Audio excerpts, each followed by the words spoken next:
साहिब जीओ। तेरे कवन कवन गुण कह कह गावां, तू साहिब गुणी निधाना। तुमरी महिमा बरन ना साकों, तू ठाकुर ऊच भगवाना। धन वाहिगुरु साहिब जी। फरीदा राती वड्डियां, धुख धुख उठन पास। धिग तिना का जीविया, जिना विडाणी आस। फरीदा राती वड्डियां, धुख धुख उठन पास। धिग तिना का जीविया, जिना विडाणी आस। वाहिगुरु जी का खालसा, वाहिगुरु जी की फतेह। परम सन्मानयोग चवर छतर तखत दे मालक जुगो जुग अटल धन धन सतगुरु गुरु ग्रंथ साहिब सच्चे पातशाह जी दी पावन पवित्र हजूरी अंदर सुभाए मान गुरु सवारे सतसंगी जनों।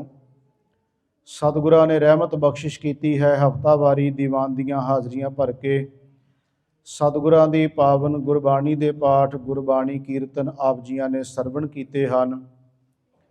अज दा जो विशेष दीवान है, ये धन धन सतगुरु गुरु तेग बहादुर सच्चे पातशाह महाराज जी, उन्हां दा शहीदी दिहाड़ा ते उन्हां तो पहलां उन्हां दे सन्मुख शहीद होने वाले भाई दयाला जी, भाई मती दास जी ते भाई सती दास जी, ये तीन गुरु के सिख भी शहीद होए।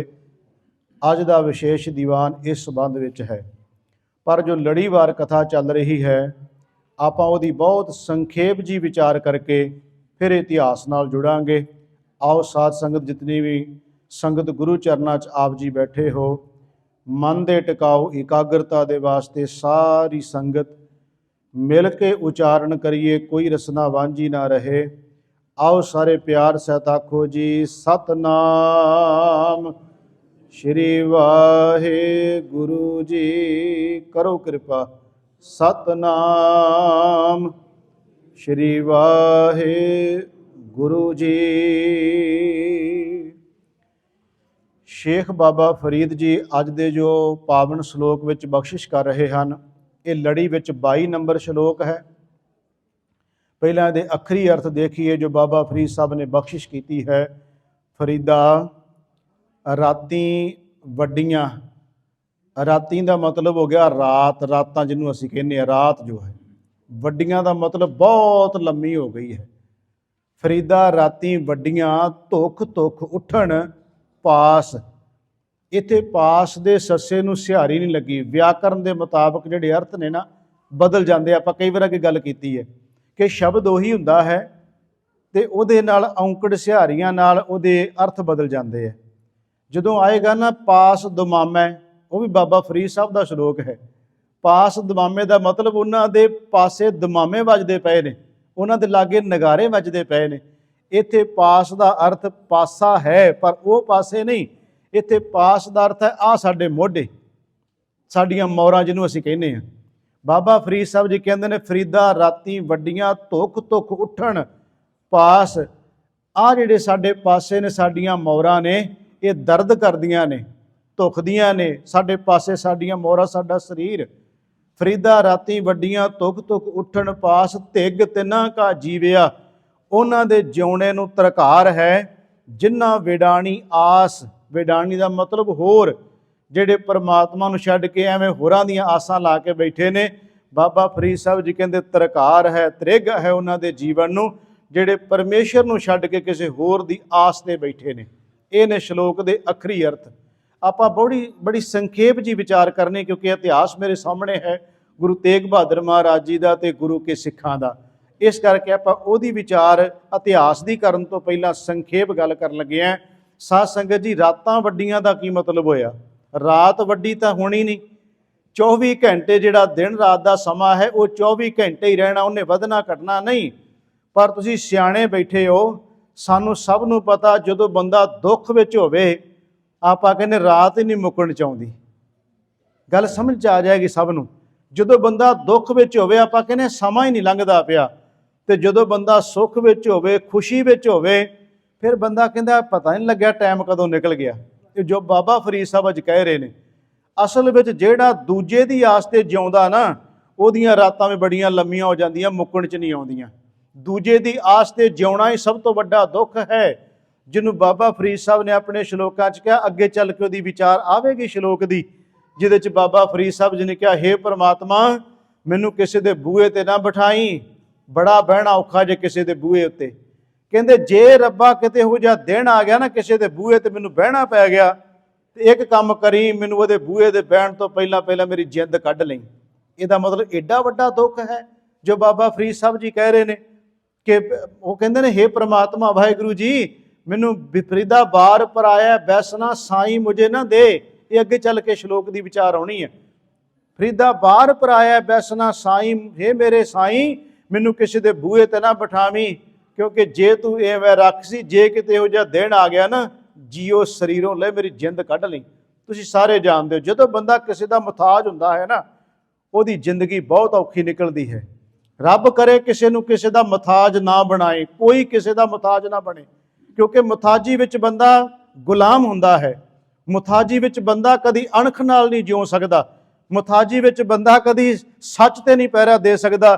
ਮੁਹਤਾਜੀ ਇੱਕ ਇਹੋ ਜਿਹੀ ਗੁਲਾਮੀ ਹੈ ਜਿਹੜੀ ਬੰਦੇ ਨੂੰ ਉਹਦੇ ਮੰਜ਼ਿਲ ਤੱਕ ਨਹੀਂ ਪਹੁੰਚਣ ਦਿੰਦੀ। ਬੜੀ ਗਹਿਰੀ ਗੱਲ ਬਾਬਾ ਫਰੀਦ ਸਾਹਿਬ ਕਹਿ ਰਹੇ ਨੇ। ਗੱਲ ਸਿਰਫ ਇੰਨੀ ਨਹੀਂ ਵੀ ਰਾਤ ਵੱਡੀ ਹੋ ਗਈ ਹੈ।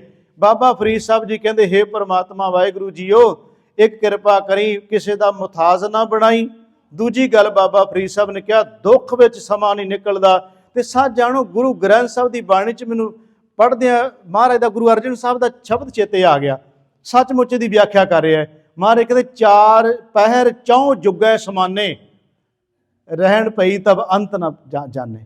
ਗੁਰੂ ਅਰਜਨ ਸਾਹਿਬ ਦਾ ਸ਼ਬਦ ਹੈ। ਮਹਾਰਾਜ ਕਹਿੰਦੇ ਚਾਰ ਪਹਿਰ, ਇਹਦਾ ਮਤਲਬ ਪਰਮਾਤਮਾ ਤੋਂ ਵਿਛੋੜਾ ਚਾਰ ਪਹਿਰਾਂ ਦਾ, ਚਾਰ ਜੁਗਾਂ ਵਰਗਾ ਮਹਾਰਾਜ ਕਹਿੰਦੇ ਮੈਨੂੰ ਲੱਗਦਾ ਹੈ। ਤੇ ਜਦੋਂ ਰਾਤ ਪੈਂਦੀ, ਗੁਰੂ ਅਰਜਨ ਸਾਹਿਬ ਕਹਿੰਦੇ ਮੁੱਕਣ 'ਚ ਨਹੀਂ ਆਉਂਦੀ। ਇਹਦੇ ਅਰਥ ਇਹ ਹੋ ਰਹੇ ਨੇ ਕਿ ਗੁਰਮੁਖੋ ਦੁੱਖ ਵਿੱਚ ਬੰਦਾ, ਇਉਂ ਕਹਿ ਲਓ, ਉਹਦੇ ਤੇ ਘੜੀ ਪਲ ਦਾ ਜਿਹੜਾ ਟਾਈਮ ਹੈ ਉਹ ਵੀ ਬਹੁਤ ਲੰਮਾ ਹੋ ਜਾਂਦਾ ਉਹਦੇ ਵਾਸਤੇ। ਤੇ ਜਿਹੜਾ ਸੁੱਖ ਵਿੱਚ ਹੁੰਦਾ ਹੈ ਬੰਦਾ, ਉਦੋਂ ਟਾਈਮ ਨਿਕਲ ਜਾਂਦਾ। ਪਰ ਫਰਕ ਸਿਰਫ ਇੰਨਾ ਹੈ, ਦੁੱਖ ਵਿੱਚ ਬੰਦਾ ਰੱਬ ਨੂੰ ਚੇਤੇ ਕਰਦਾ, ਸੁੱਖ 'ਚ ਭੁਲਾ ਦਿੰਦਾ ਹੈ। ਇਹ ਵੀ ਤੇ ਨਾਲ ਹੀ ਗੱਲ ਹੈ ਨਾ। ਚੇਤੇ ਵੀ ਰੱਬ ਉਦੋਂ ਆਉਂਦਾ ਜਦੋਂ ਅਸੀਂ ਦੁਖੀ ਹੁੰਦੇ ਆ, ਜਦੋਂ ਹਾਏ ਹਾਏ ਕਰਦੇ ਰੱਬ ਉਦੋਂ ਚੇਤੇ ਆਉਂਦਾ ਹੈ।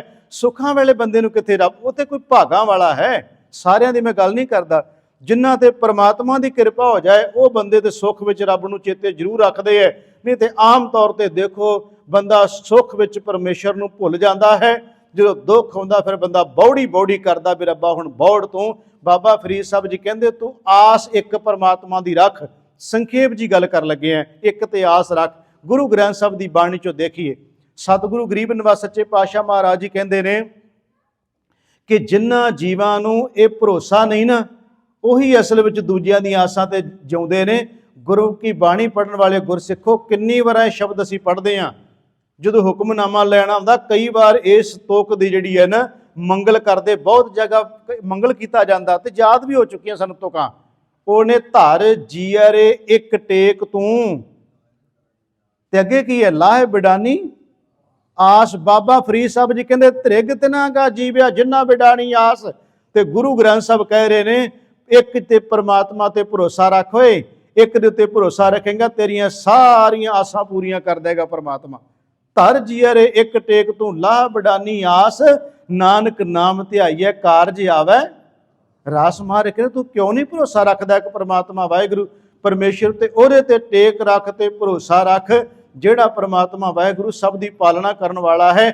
ਜਿਨ੍ਹਾਂ ਜੀਵਾਂ ਨੂੰ ਇਹਦੇ ਤੇ ਭਰੋਸਾ ਚੁੱਕ ਦਿੱਤਾ ਹੈ, ਸਤਿਗੁਰੂ ਮਹਾਰਾਜ ਕਹਿੰਦੇ ਤਰਕਾਰ ਹੈ, ਤ੍ਰਿਗ ਹੈ ਉਹਨਾਂ ਦਾ ਜਿਉਣਾ, ਜਿਹੜੇ ਦੂਜਿਆਂ ਦੀਆਂ ਆਸਾਂ ਤੇ ਜਿਉਂਦੇ ਨੇ। ਮੈਂ ਕਈ ਵਾਰਾਂ ਕਹਿਣਾ, ਅਸੀਂ ਗੁਰਦੁਆਰੇ ਵੀ ਆਉਂਦੇ ਹਾਂ, ਬਾਣੀ ਵੀ ਪੜ੍ਹਦੇ, ਕਈ ਵਾਰ ਮੈਂ ਗੱਲ ਦੁਹਰਾਈ ਹੈ ਤੇ ਕਥਾ 'ਚ ਮੈਂ ਬਾਰ-ਬਾਰ ਗੱਲ ਇਸ ਕਰਕੇ ਦੁਹਰਾਉਣਾ ਹੁੰਦਾ ਕਿ ਗੁਰਮੁਖੋ ਆਪਾਂ ਵੇਖੋ ਹਰ ਐਤਵਾਰ ਆਉਂਦੇ ਹਾਂ ਸੁਣਨ ਵਾਸਤੇ, ਤੇ ਕਈ ਵਾਰ ਸ਼ਬਦਾਂ ਦੀ ਦੁਹਰਾਈ ਇਸ ਕਰਕੇ ਕਰੀਦੀ ਹੈ ਕਿ ਗੱਲ ਪੱਕੀ ਹੋ ਜਾਏ, ਕਿਉਂਕਿ ਗੁਰੂ ਗ੍ਰੰਥ ਸਾਹਿਬ ਦੀ ਬਾਣੀ ਬਾਰ-ਬਾਰ ਦੁਹਰਾਉਂਦੀ ਹੈ ਗੱਲ ਨੂੰ। ਮੈਂ ਅੱਗੇ ਵੀ ਕਈ ਵਾਰ ਕਿਹਾ, ਬਾਣੀ 'ਚ ਬਾਰ-ਬਾਰ ਦੁਹਰਾਓ ਹੀ ਹੈ, ਬਾਰ-ਬਾਰ ਗੱਲਾਂ ਤੇ ਉਹੀ, ਬਾਣੀ ਦਾ ਕੋਈ ਸ਼ਬਦ ਲੈ ਲਓ, ਬਾਰ-ਬਾਰ ਗੱਲਾਂ ਤੇ ਉਹੀ ਆਉਣਗੀਆਂ ਨਾ, ਤੇ ਦੁਹਰਾਓ ਇਸ ਕਰਕੇ ਕੀਤਾ ਜਾਂਦਾ ਹੈ। ਜਦੋਂ ਕਿਸੇ ਨੂੰ ਗੱਲ ਸਮਝ ਨਾ ਆਵੇ ਤੇ ਆਪਾਂ ਕਹਿੰਦੇ ਹੋ ਤੈਨੂੰ 36 ਵਾਰਾਂ ਕਿਹਾ, ਤੈਨੂੰ ਕਿਉਂ ਨਹੀਂ ਸਮਝ ਲੱਗਦੀ, ਤਾਂ ਦੁਹਰਾਓ ਕਰੀਦਾ ਹੈ। ਗੁਰਮੁਖੋ ਗੁਰਦੁਆਰੇ ਵੀ ਆਈਏ, ਬਾਣੀ ਵੀ ਪੜ੍ਹੀਏ, ਮੱਥਾ ਵੀ ਟੇਕੀਏ, ਸਤ ਸੰਗਤ ਵਿੱਚ ਵੀ ਬੈਠੀਏ, ਪਾਠ ਕਥਾ ਕੀਰਤਨ ਵੀ ਸੁਣੀਏ, ਸਾਰਾ ਕੁਝ ਕਰੀਏ ਤੇ ਭਰੋਸਾ ਕਿਸੇ ਹੋਰ ਦੇ ਉੱਤੇ ਟਿਕਾਈ ਬੈਠੀਏ, ਅਸੀਂ ਦੱਸੋ ਕੀ ਲਾਭ ਹੋ ਜਾਏਗਾ? ਜੇ ਸਾਨੂੰ ਭਰੋਸਾ ਹੀ ਨਹੀਂ ਗੁਰੂ ਗ੍ਰੰਥ ਸਾਹਿਬ ਮਹਾਰਾਜ ਉੱਤੇ, ਭਰੋਸੇ ਸਾਡੇ ਚਲੇ ਗਏ ਅੱਜ ਮੌਲੀਆਂ ਤੇ, ਭਰੋਸੇ ਚਲੇ ਗਏ ਸਾਡੇ ਹੋਰਨਾਂ ਜਗ੍ਹਾ ਉੱਤੇ, ਕੋਈ ਕਾਲਾ ਧਾਗਾ ਤੇ ਕੋਈ ਮੌਲੀ ਤੇ ਕੋਈ ਨਾਗ, ਇਹਦਾ ਮਤਲਬ ਭਰੋਸਾ ਟੁੱਟ ਗਿਆ, ਤਾਂ ਬੰਦਾ ਇੱਧਰ ਭੱਜਿਆ ਫਿਰਦਾ, ਦੌੜਿਆ ਫਿਰਦਾ ਹੈ। ਇੱਕ ਤੇ ਟੇਕ ਨਹੀਂ ਰਹਿ ਗਈ ਬੰਦੇ ਦੀ, ਇੱਕ ਤੇ ਭਰੋਸਾ ਨਹੀਂ ਰਹਿ ਗਿਆ, ਤਾਂ ਭਟਕਣਾ ਪਈ ਹੋਈ ਹੈ। ਕੋਈ ਦੇਵੀ ਦੇਵਤਿਆਂ ਦੇ ਮਗਰ ਲੱਗਾ ਫਿਰਦਾ ਹੈ, ਕੋਈ ਕਿਸੇ ਦੀ ਪੂਜਾ 'ਚ, ਕੋਈ ਕਿਸੇ ਦੀ ਪੂਜਾ 'ਚ ਲੱਗਾ, ਇਹਦਾ ਮਤਲਬ ਇੱਕ ਤੇ ਭਰੋਸਾ ਨਹੀਂ ਬੰਦੇ ਨੂੰ ਰਹਿ ਗਿਆ। ਮੈਂ ਬੇਨਤੀ ਕਰ ਰਿਹਾ, ਸੰਖੇਪ ਜੀ ਗੱਲ ਕਰਨੀ, ਆਪਾਂ ਇਤਿਹਾਸ ਨਾਲ ਜੁੜਨਾ ਹੈ। ਸ਼ਲੋਕ ਦੇ ਸਿਰਫ ਇੰਨੀ ਕੀ ਵਿਚਾਰ ਆਪਾਂ ਕਰਨੀ ਅੱਜ ਕਿ ਬਾਬਾ ਫਰੀਦ ਸਾਹਿਬ ਕਹਿ ਰਹੇ ਨੇ, ਫਰੀਦਾ ਰਾਤੀ ਵੱਡੀਆਂ, ਦੁੱਖ ਵਿੱਚ ਬੰਦੇ ਦੀ ਰਾਤ ਬਹੁਤ ਵੱਡੀ ਹੋ ਜਾਂਦੀ ਹੈ, ਸਮਾਂ ਉਹੀ ਰਹਿਣਾ ਹੈ ਪਰ ਲੱਗਦਾ ਇਸ ਤਰ੍ਹਾਂ ਬੰਦੇ ਨੂੰ ਹੈ।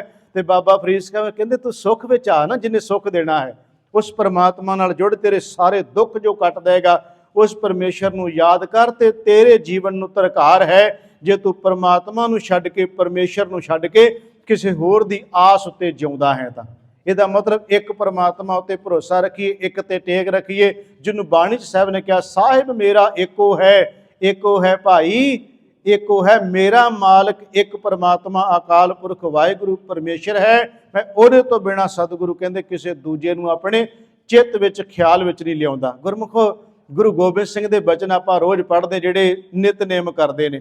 ਵੈਸੇ ਤਾਂ ਇਹ ਵੀ ਗੱਲਾਂ ਹੁਣ ਨਿਕਲਦੀਆਂ ਜਾਂਦੀਆਂ ਸਾਡੇ ਜੀਵਨ ਦੇ ਵਿੱਚੋਂ, ਹੁਣ ਤਾਂ ਇੰਨਾ ਐਡਵਾਂਸ ਚਲੇ ਗਏ ਆ, ਕਹਿੰਦੇ ਲੋੜ ਹੀ ਕੋਈ ਨਹੀਂ, ਨਿਤਨੇਮ ਦੀ ਕੀ ਲੋੜ ਹੈ ਜੀ। ਇਹ ਵੀ ਗੱਲਾਂ ਹੁਣ ਤਾਂ ਅਸੀਂ ਸੁਣਨ ਨੂੰ ਮਿਲਣ ਲੱਗ ਪਈਆਂ। ਹਰ ਗੱਲ ਨੂੰ ਅਸੀਂ ਜਿਹੜਾ ਨਾ ਉਹ ਖੰਡਨ ਕਰ ਕਰਕੇ, ਤੇ ਬਾਣੀ ਤੋਂ ਲੋਕੀ ਤਾਂ ਪਹਿਲਾਂ ਕਿੰਨੇ ਕੁ ਪੜ੍ਹਦੇ, ਕਿਤੇ ਕਿੰਨੇ ਤੁਸੀਂ ਝਾਤ ਮਾਰ ਕੇ ਦੇਖੋ, ਆਪਾਂ ਜਿੰਨੇ ਕੁ ਬੈਠੇ ਆ ਤੁਹਾਡੇ ਵਿੱਚੋਂ ਕਿੰਨੇ ਕੁ ਹੋਣਗੇ ਜਿਹੜੇ ਰੋਜ਼ ਦੇ ਡੇਲੀ ਨਿਤਨੇਮ ਕਰਦੇ ਆ, ਜਾਂ ਕੱਲਾ ਜਪਜੀ ਸਾਹਿਬ ਪੜ੍ਹਦੇ ਆ। ਮੈਂ ਅੰਮ੍ਰਿਤਧਾਰੀਆਂ ਤੋਂ ਬਿਨਾਂ ਕਹਿਣ ਲੱਗਾ, ਹੁਣ ਜਿਹੜੇ ਜਪਜੀ ਸਾਹਿਬ ਪੜ੍ਹਦੇ, ਜਿਹੜਾ ਝਾਤ ਮਾਰ ਕੇ ਦੇਖੋ ਆਪਣੇ ਮਨਾਂ 'ਚ, ਡੇਲੀ ਜਿਹੜੇ ਜਪਜੀ ਸਾਹਿਬ ਦਾ ਪਾਠ ਕਰਦੇ, ਸ਼ਾਮਾਂ ਨੂੰ ਸੁਰਦਾ ਦਾ ਤੇ ਸੌਣ ਲੱਗਿਆ ਸੋਲੇ ਦਾ ਪਾਠ ਕਰਦੇ ਆ, ਕਿੰਨੇ ਘੁੰਮਾਂਗੇ ਆਪਾਂ? ਤੇ ਜੇ ਆਪਾਂ ਪਹਿਲਾਂ ਹੀ ਨਹੀਂ ਬਾਣੀ ਪੜ੍ਹ ਰਹੇ ਤੇ ਆਪਾਂ ਉਤੋਂ ਇਹ ਕਹੀਏ ਵੀ ਲੋੜ ਹੀ ਕੋਈ ਨਹੀਂ, ਤੇ ਅਗਲਾ ਕਹਿੰਦਾ ਬਸ ਠੀਕ ਹੈ ਬਾਬੇ ਨੇ ਕਹਿਤਾ, ਇਹਦੀ ਕੀ ਲੋੜ ਹੈ? ਗੁਰਮੁਖੋ ਨਹੀਂ, ਮੈਂ ਬੇਨਤੀ ਕਰਨ ਲੱਗਿਆ ਸੀ ਸਿਰਫ ਇੰਨੀ ਕੁ, ਗੁਰੂ ਗੋਬਿੰਦ ਸਿੰਘ ਦੇ ਬਚਨ ਆਪਾਂ ਰੋਜ਼ ਪੜ੍ਹਦੇ ਹਾਂ। ਸਤਿਗੁਰੂ ਮਹਾਰਾਜ ਜੀ ਕਹਿੰਦੇ ਨੇ, ਜਦੋਂ ਚੌਪਈ ਸਾਹਿਬ ਦਾ ਪਾਠ ਹੁੰਦਾ ਨਾ, ਉਹਦੇ 'ਚ ਸਵਈਆ ਤੇ ਦੋਹਰਾ ਆਉਂਦਾ ਹੈ। ਉਹ ਸਵਈਆ ਕਿਹੜਾ ਭਲਾ? ਪਾਏ ਗਹਿ ਜਬ ਤੇ ਤੁਮਰੇ, ਪੜ੍ਹੀ ਆਪਾਂ ਰੋਜ਼ ਜਾਂਦੇ, ਵੇਖੋ ਪਾਠ ਸੋਦਰ ਦਾ ਕਰੀ ਵੀ ਜਾਂਦੇ, ਸੁਣੀ ਵੀ ਜਾਂਦੇ। ਪਾਏ ਦਾ ਮਤਲਬ ਪੈਰ, ਗਹਿ ਦਾ ਮਤਲਬ ਪਕੜੇ। ਗੁਰੂ ਗੋਬਿੰਦ ਸਿੰਘ ਕਹਿਣ ਲੱਗੇ, ਹੇ ਪ੍ਰਮਾਤਮਾ ਵਾਹਿਗੁਰੂ ਜੀ, ਮੈਂ ਜਿੱਦਣ ਦੇ ਤੇਰੇ ਚਰਨ ਪਕੜੇ, ਮੇਰੀਆਂ ਅੱਖਾਂ ਦੇ ਥੱਲੇ ਹੁਣ ਕੋਈ ਦੂਜਾ ਤੀਜਾ ਨਹੀਂ ਆਉਂਦਾ। ਏਡੀ ਵੱਡੀ ਗੱਲ ਮਹਾਰਾਜ ਕਹਿ ਰਹੇ ਨੇ। ਪਾਏ ਗਹਿ ਜਬ ਤੇ ਤੁਮਰੇ ਤਬ ਤੇ ਕੁ ਆਂਖ ਤਰੈ ਨਹੀਂ ਆਨਿਓ, ਮੈਂ ਨਹੀਂ ਆਪਣੀ ਅੱਖ ਥੱਲੇ ਕਿਸੇ ਦੇਵੀ ਦੇਵਤੇ ਨੂੰ ਲਿਆਉਂਦਾ।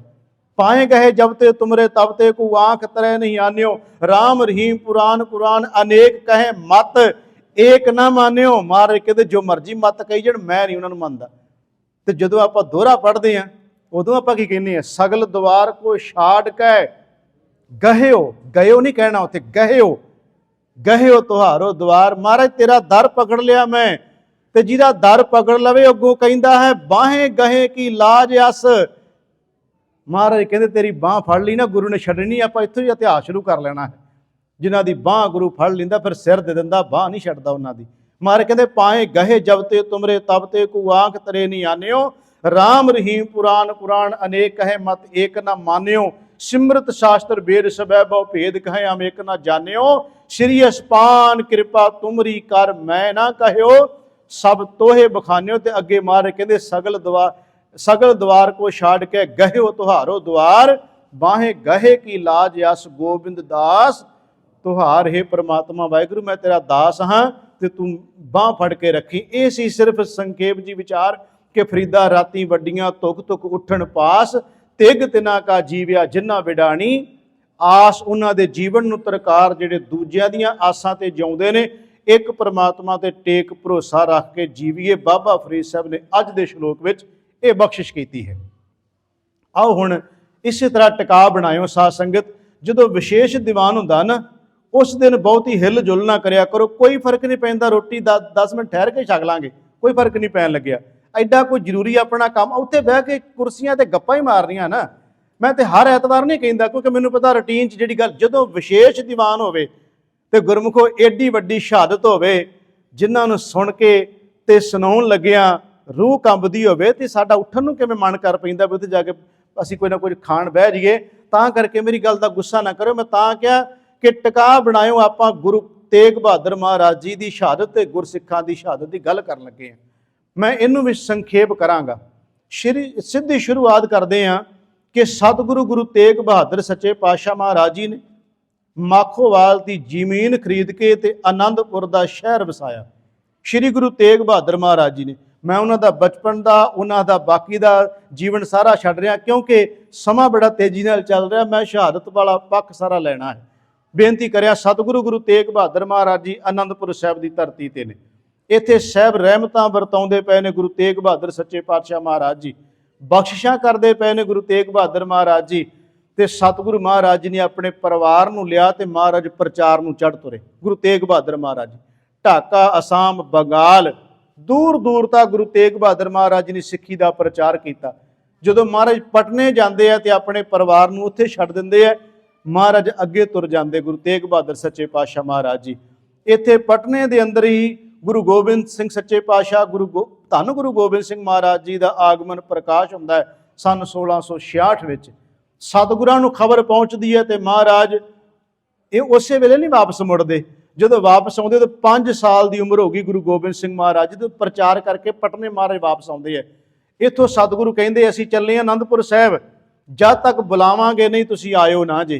तो महाराज ने जो बुलाया अपने परिवार नूं वापस आनंदपुर साहब, उदों गुरु गोबिंद सिंह की उम्र 6 साल हो चुकी सी, क्योंकि 1 साल का समा लग गया। हौली हौली आउंदियां होइयां संगतां नाल मेल मिलाप करदियां जदों आनंदपुर साहब सतगुरु गुरु तेग बहादुर महाराज जी ने अपने परिवार नूं सद्दिया। गुरु गोबिंद सिंह की उम्र उदों गुरमुखो 6 साल हो गई सी। तो जो गुरु तेग बहादुर महाराज शहादत का जाम पीन तुरते हैं, उदों गुरु गोबिंद सिंह की उम्र 9 साल की है। 3 साल सिर्फ बापू की गोद माणी है, सिर्फ 3 साल। कहणियां बड़ियां सौखियां गल्लां ने। 33-34 साल बाद घर च पुत्र पैदा होया होवे ते 5 साल बाद उहदा मुख वेख्या होवे ते 3 साल सिर्फ कोल रहा होवे। गुरमुखो ये बड़ियां औखियां गल्लां ने, गुरु ने पूरने पा के सानूं दस्से ने। मैं खैर बेनती जिहड़ी कर लगे हैं, इधर औरंगजेब बादशाह दिल्ली के तख्त ते जो बैठा अपने भरा नूं मार के, प्यो नूं मार के, धी नूं मार के, भैन नूं मार के, सारे परिवार का कतल करके जिहड़ा बादशाह दिल्ली का बनिया औरंगजेब, वो कहंदा सी भी सारी इउं कह लो कि दुनिया में इस्लाम ही होना चाहिए है, सारे पासे इस्लाम की बोलबाला होना चाहिए है। ये शरह का इन्ना पक्का सी। इउं कह लो उन्हें फिर शुरुआत की बनारस तो। तुसीं कहोगे भी गल तां कश्मीर की सुणदे असीं, गुरमुखो खोजां रोज़ दी रोज़ नवीआं आउंदियां ने। ये नवीआं खोजां विच नवीं तो नवीं गल आउंदी साडे सामने। जदों बनारस दे विच इन्हें जुल्म करना शुरू किया, उन्हां कहा साडा इन्ना असीं तां आ जांगे, पर सब तो पहलां तूं फड़ कश्मीर वालियां पंडितां नूं, ब्राह्मणां नूं, मुखियां नूं। वो जे विद्वान सारे तू इस्लाम च ले आवें तो विद्वान ही इस्लाम च आके बाकी दे सारे आ ही जाना है। तां इन्हें फिर कश्मीर नूं चुनिया। उस तो बाद इत्थे कश्मीर का गवर्नर लाया शेर अफगान। वैसे शेर अफगान इनू खिताब मिलिया है, इफरत खान इहदा नाम है, मैं भुलदा ना होवां तां शेर अफगान सिर्फ इहदा एक खिताब है इनू मिलिया। कर प्रचलित ना उही आपां उही ना रखते हैं कि शेर अफगान कश्मीर का गवर्नर ला दिता गया। इत्थे फिर साध संगत जी जुल्म की हनेरी चलन लगी है कश्मीर विच। इत्थे पंडितां नूं ब्राह्मणां नूं आके कह दिता भी तुसीं इस्लाम दे विच आ जाओ। लालच देने चाहे, डरावे देने चाहे, लालच दिते जा रहे, डरावे दिते जा रहे। शेर अफगान ने कहा मैं तुहानूं 6 महीने का टाइम दिंदा हाँ, 6 ਮਹੀਨੇ ਦੇ ਵਿੱਚ ਤੁਸੀਂ ਫੈਸਲਾ ਕਰ ਲਓ ਵੀ ਕੀ ਕਰਨਾ ਹੈ। ਮੌਤ ਚਾਹੀਦੀ ਜੇ, ਕੋਈ ਜ਼ਮੀਨ ਦਾ ਟੁਕੜਾ ਚਾਹੀਦਾ ਜੇ, ਕਿਹੜੀ ਚੀਜ਼ ਤੁਹਾਨੂੰ ਚਾਹੀਦੀ ਹੈ? ਇਸਲਾਮ ਕਬੂਲ ਕਰੋਗੇ ਜਾਂ ਮੌਤ ਪ੍ਰਵਾਨ ਕਰੋਗੇ ਜਾਂ ਕੋਈ ਹੋਰ ਲਾਲਚ ਤੁਹਾਨੂੰ ਚਾਹੀਦਾ? 6 ਮਹੀਨੇ ਦਾ ਤੁਹਾਡੇ ਕੋਲ ਟਾਈਮ ਹੈ। ਇਹ ਜਿਹੜੇ ਫਿਰ ਕਸ਼ਮੀਰੀ ਪੰਡਤ ਸੀ, ਵਿਦਵਾਨ ਸੀ, ਇਹਨਾਂ ਬੈਠ ਕੇ ਗੁਰਮਤੇ ਕੀਤੇ, ਵਿਚਾਰਾਂ ਕੀਤੀਆਂ, ਮੀਟਿੰਗਾਂ ਕੀਤੀਆਂ ਵੀ ਕੀ ਕਰਨਾ ਚਾਹੀਦਾ ਸਾਨੂੰ। ਉਹਨਾਂ ਦਿਨਾਂ ਵਿੱਚ ਇਉਂ ਕਹਿ ਲਓ ਅਮਰਨਾਥ ਜਿਹੜੀ ਉਹਨਾਂ ਵੇਲਿਆਂ ਤੇ ਵੀ ਇਹ ਯਾਤਰਾਵਾਂ ਜਾਂਦੀਆਂ ਸਨ ਹਿੰਦੂਆਂ ਦੀਆਂ। ਇਹ ਕਹਿੰਦੇ ਵੀ ਇੱਕ ਕੰਮ ਕਰੀਏ, ਸਾਨੂੰ ਇਕੱਠਿਆਂ ਤੇ ਨਾ ਹੋਣ ਨਹੀਂ ਦੇਣਾ। ਇੱਕ ਤਰੀਕਾ ਹੈ, ਉਹ ਹੈ ਕਿ ਅਮਰਨਾਥ ਦੀ ਯਾਤਰਾ ਦੇ ਬਹਾਨੇ ਆਪਾਂ ਤੁਰੀਏ, ਇਕੱਠੇ ਹੋਈਏ। ਇਹ ਅਮਰਨਾਥ ਦੀ ਯਾਤਰਾ ਦੇ ਬਹਾਨੇ ਇਕੱਠੇ ਹੋਏ, ਮਨਜ਼ੂਰੀ ਲੈ ਕੇ ਇਹਨਾਂ ਦਾ ਇਕੱਠ ਕਾਫੀ ਬਣ ਗਿਆ। ਇਹ ਅਮਰਨਾਥ ਜਿਹੜਾ ਕਹਿੰਦੇ ਨਾ, ਅਮਰਨਾਥ ਗੁਫਾ ਵਿੱਚ ਜਾ ਕੇ ਉੱਥੇ ਦੇਵੀ ਦੇਵਤੇ ਧਿਆਏ। ਅਸਲੀਅਤ ਅਸਲ ਵਿੱਚ ਇਹ ਹੈ ਕਿ ਉੱਥੇ ਜਾ ਕੇ ਇਹਨਾਂ ਨੂੰ ਮੌਕਾ ਮਿਲ ਗਿਆ ਗੱਲ ਕਰਨ ਦਾ ਵੀ ਕੀ ਕਰਨਾ ਚਾਹੀਦਾ ਹੈ। ਗੱਲ ਛੋਟੀ ਨਹੀਂ ਸੀ ਵੀ ਤੁਹਾਨੂੰ ਮੌਤ ਦੇ ਘਾਟ ਉਤਾਰਿਆ ਜਾਏਗਾ। ਉੱਥੇ ਫਿਰ ਬਹਿ ਕੇ ਲੰਮੀਆਂ ਚੌੜੀਆਂ ਗੱਲਾਂ ਚੱਲੀਆਂ। ਉੱਥੇ ਬਜ਼ੁਰਗ ਬੈਠੇ ਸੀ, ਸਿਆਣੇ ਬੈਠੇ ਸਨ। ਗੁਰਮੁਖ ਜਦੋਂ ਆਪਾਂ ਗੱਲ ਕਰਦੇ ਹਾਂ ਨਾ, ਜਦੋਂ ਹਿੰਦੂ ਧਰਮ ਦੀ ਕੋਈ ਗੱਲ ਆਵੇ ਤੇ ਸਾਰੀ ਕਮਿਊਨਿਟੀ ਨੂੰ ਆਪਾਂ ਟਾਰਗੇਟ ਨਹੀਂ ਕਰਦੇ ਹੁੰਦੇ, ਕਿਉਂਕਿ ਹਰ ਧਰਮ ਦੇ ਵਿੱਚ ਬੰਦੇ ਜਿਹੜੇ ਆ, ਹੁਣ ਟੋਡਰ ਮੱਲ ਵੀ ਤਾਂ ਹੈਗਾ ਹੀ ਹੈ ਨਾ ਉੱਥੇ। ਖੈਰ ਮੈਂ ਜਿਹੜੀ ਬੇਨਤੀ ਕਰਨ ਲੱਗਿਆ, ਬਹੁਤ ਨੇ ਜਿਹੜੇ ਉਹਨਾਂ ਦੀ ਅਸੀਂ ਜਦੋਂ ਗੱਲ ਕਰਾਂਗੇ, ਗੱਲ ਸਿਰਫ ਆਪਾਂ ਇਹ ਲੈ ਕੇ ਤੁਰਨੀ ਹੈ ਕਿ ਜਦੋਂ ਕਿਸੇ ਤੇ ਜ਼ੁਲਮ ਹੁੰਦਾ ਹੈ ਤੇ ਗੁਰਮੁਖੋ ਉਸ ਜ਼ੁਲਮ ਦੇ ਵਿਰੁੱਧ ਗੁਰੂ ਦੀ ਆਵਾਜ਼ ਹੈ, ਨਾ ਕਿ ਅਸੀਂ ਧਰਮ ਜਾਂ ਕੌਮ ਦੀ ਗੱਲ ਕੋਈ ਇੱਥੇ ਲੈਣੀ ਹੈ।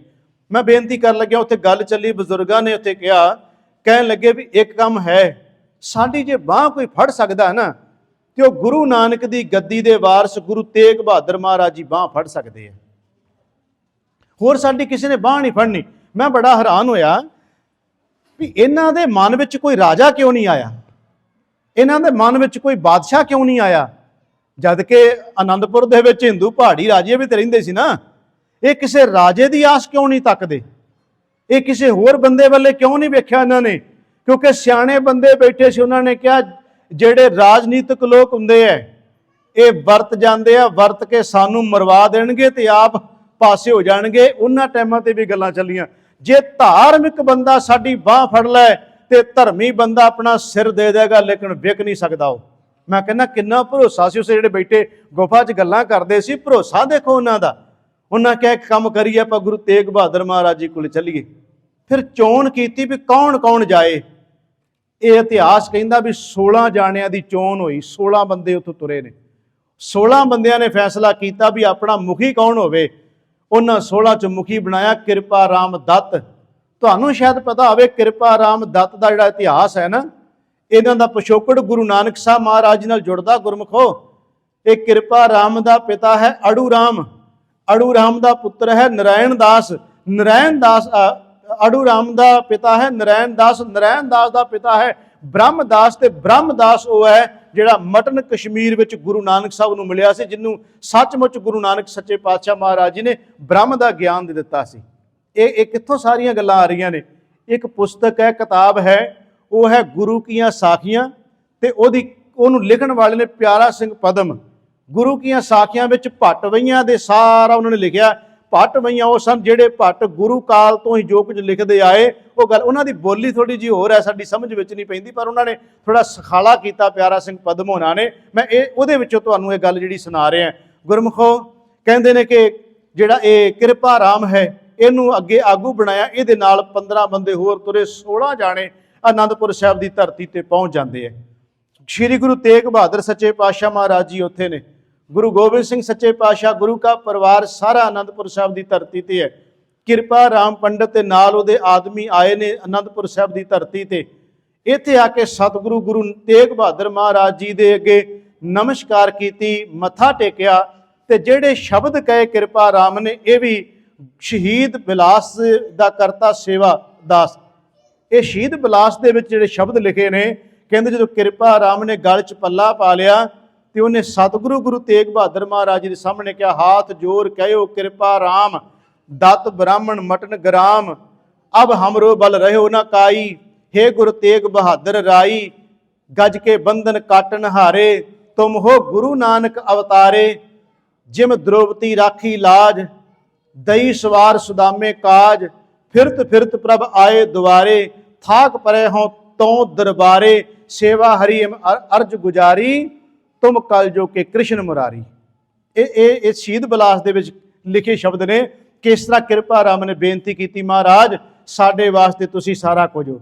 ਤੁਸੀਂ ਹਾਥੀ ਦਾ ਬੰਧਨ ਕੱਟਣ ਵਾਲੇ ਵੀ ਤੁਸੀਂ ਸੀ, ਸਦਾਮੇ ਦੀ ਗਰੀਬੀ ਦੂਰ ਕਰਨ ਵਾਲੇ ਵੀ ਤੁਸੀਂ ਸੀ। ਸਾਡੇ ਵਾਸਤੇ ਮਹਾਰਾਜ ਸਭ ਕੁਝ ਤੁਸੀਂ ਹੋ। ਸਾਡਾ ਬਲ ਤਾਕਤ ਸਭ ਚਲੀ ਗਈ ਹੈ, ਮਹਾਰਾਜ ਤੁਸੀਂ ਕਿਰਪਾ ਕਰੋ। ਅੱਗੇ ਬਚਨ ਕਿਹਾ, ਕਹਿਣ ਲੱਗੇ ਕਿ ਦੁਖੀ ਵਿਪਰ ਚੱਲ ਆਏ ਪੁਰੀ ਆਨੰਦ, ਬਾਂਹ ਸਾਡੀ ਫਕੜੀਏ ਗੁਰੂ ਹਰਗੋਬਿੰਦ ਕੇ ਨੰਦ।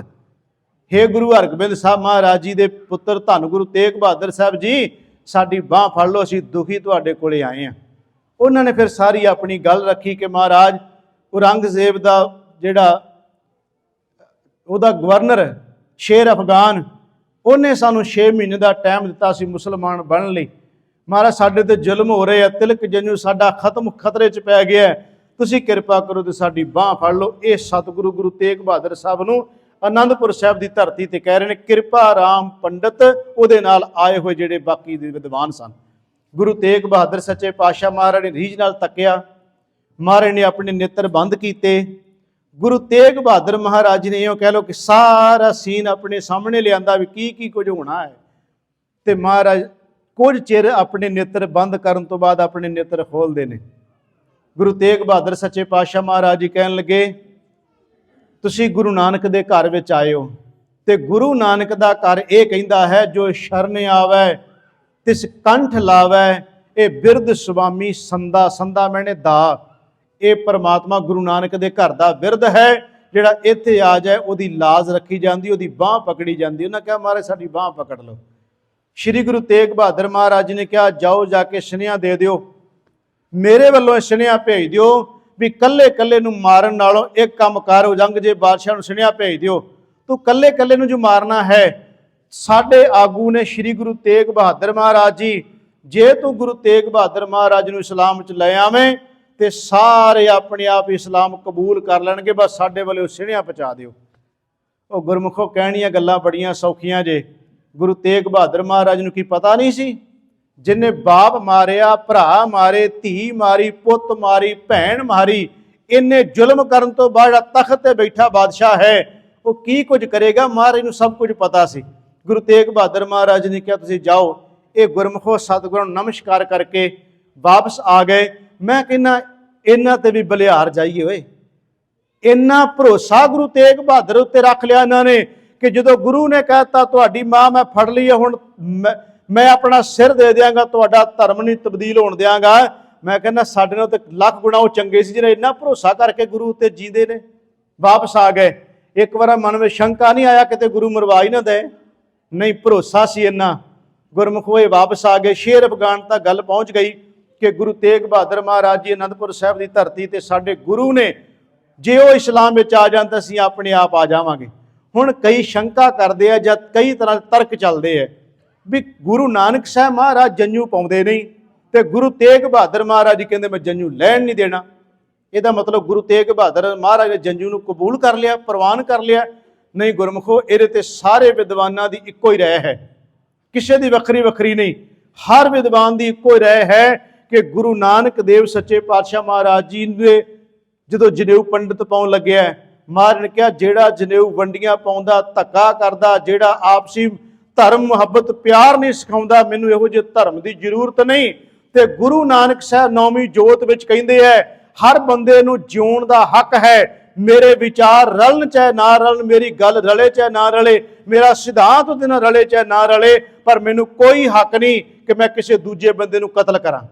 ਮੇਰੇ ਵਿਚਾਰ ਨਹੀਂ ਰਲਦੇ ਤੇ ਵੱਖਰੀ ਗੱਲ ਹੈ, ਪਰ ਇਹਦਾ ਮਤਲਬ ਇਹ ਨਹੀਂ ਮੇਰੇ ਵਿਚਾਰ ਨਹੀਂ ਰਲਦੇ ਤੇ ਮੈਂ ਦੂਜੇ ਨੂੰ ਮਾਰ ਦਿਆਂ।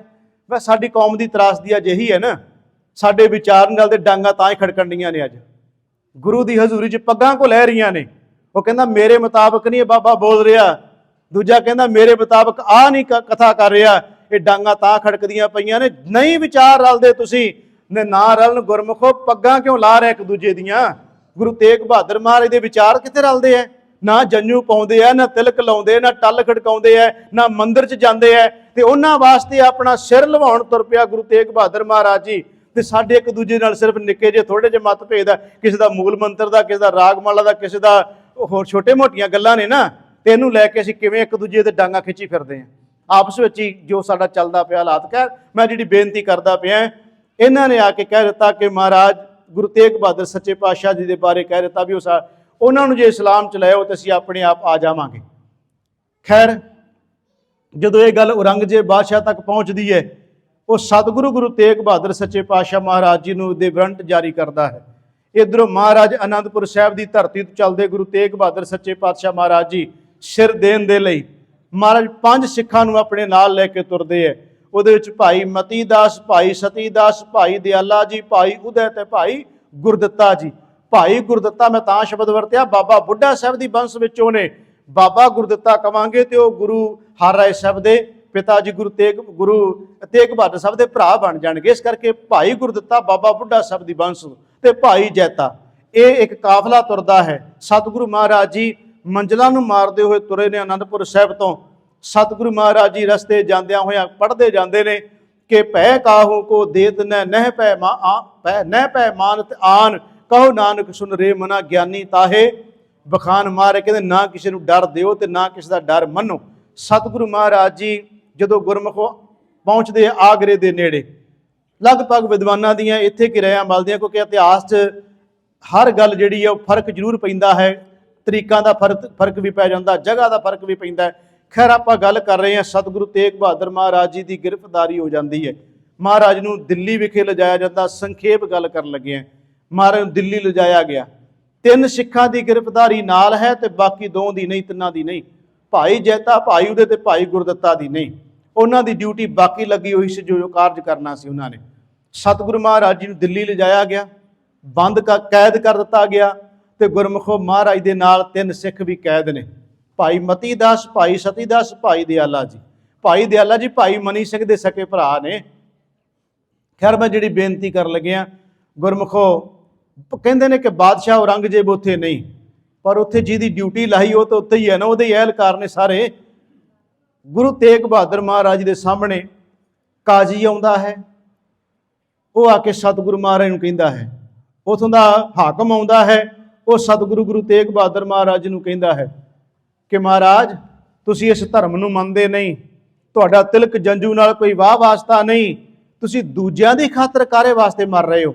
ਇਹ ਸਵਾਲ ਉਹਨਾਂ ਕੀਤੇ ਨਾ ਮਹਾਰਾਜ ਉੱਤੇ ਵੀ ਤੁਹਾਡਾ ਜੋ ਤਿਲਕ ਜੰਜੂ ਨਾਲ ਤਾਂ ਕੋਈ ਵਾਹ ਵਾਸਤਾ ਹੀ ਨਹੀਂ ਹੈ, ਤੁਸੀਂ ਕਿਉਂ ਮਰ ਰਹੇ ਹੋ।